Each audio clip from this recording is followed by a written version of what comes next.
on the GTB 2-speed for the Baja, and let me show you how far we've gotten so far. Alright, so here's our instruction book, and what you basically have to do is take apart the rear end, transmission, whatever, and change the shafts out. That's a big one right there, because this one's actually longer to accommodate the extra gears.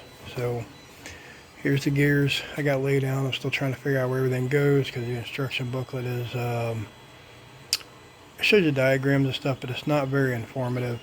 I got the Baja tore apart. There's some parts I got laying there, and there it is on the little makeshift bench that I got here. 3D printing some other stuff right now, so ignore that.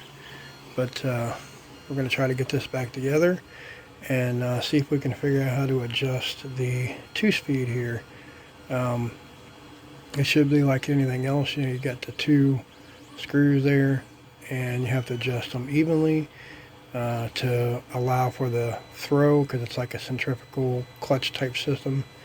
So I'm hoping that's the way it works, because that's the only way that makes sense to me. But yeah, so we're going to get on with it and see how far we get. Here is the, I think, finished product before it goes in the truck. Got the brake assembly back on, and as you can see, you turn it one way and it doesn't move anything. You turn it the other way and see how it moves the actual cups and stuff. This one here is free on the outside, and the idea is when these shoes reach a certain RPM or whatever, it'll fling out and catch this gear, and that's what will engage the faster speed. So we'll see if it works. Like I said, the instructions were not exactly very cool. I kept my bearing in here, which I'm hoping that's not a problem. It just seemed like something that should fit, and it shows here that there is a bearing, or I'm sorry, that there's a spacer or whatever, which it did come with one. It's supposed to go right there, 39015. So that's supposed to go right here in between where this bearing is at. I didn't do that. What I did was I put it in between the 2 gears, and it seems to work really well. Before that, these were either rubbing or they were off, and you know, I'd tighten it down over here and it was too tight and it wasn't free. So I'm assuming that's the correct way to go. Well, only way to tell is put it in and find out, because I don't really have any more documentation than this. This is literally the instructions. Welcome to GTB Racing. There's your diagram there, there's your diagram there, and there's not much to read. There's the one to lock in the first gear, which I did that. And this is how you adjust the clutch. That's all they give you.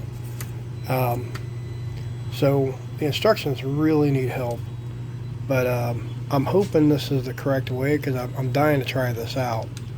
So I'm going to get this back in here, and I'll have to install the new clutch bell, because this holds the 2 gears on it, and I'm pretty sure there's no spacer in between there. They're all just stationary, so that should be okay.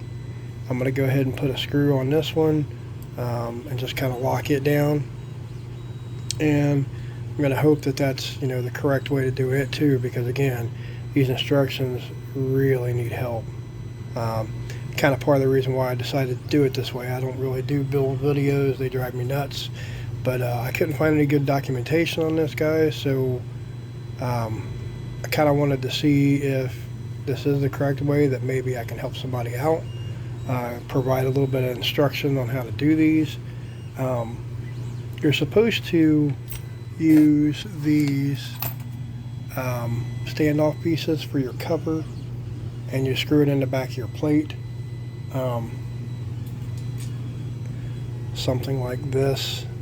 Get it kind of set up here, and do something like that for 2 of them, wherever the hell that would be at. I don't really remember. But I'm not going to do that, because I don't use a cover on this one. This is my street runner, so if I ever decide to go off-road, maybe I'll get a cover for it, but I've not really wanted to put one on there for various reasons. So we'll just kind of see how that goes. So I guess the next step is going to be throwing it back in there, line up the clutch bell, get the brakes and stuff all cinched up, and then put it back together and see what it does. Alright, so now I have the 2-speed installed. It's kind of tight, so I need to loosen this up a little bit, I guess. Then the set screws are probably too tight, so I'm going to loosen those up. And then I installed my Super B kill switch. We'll see how this goes too. Still got to program everything, put the rest of it back together, but so far so good.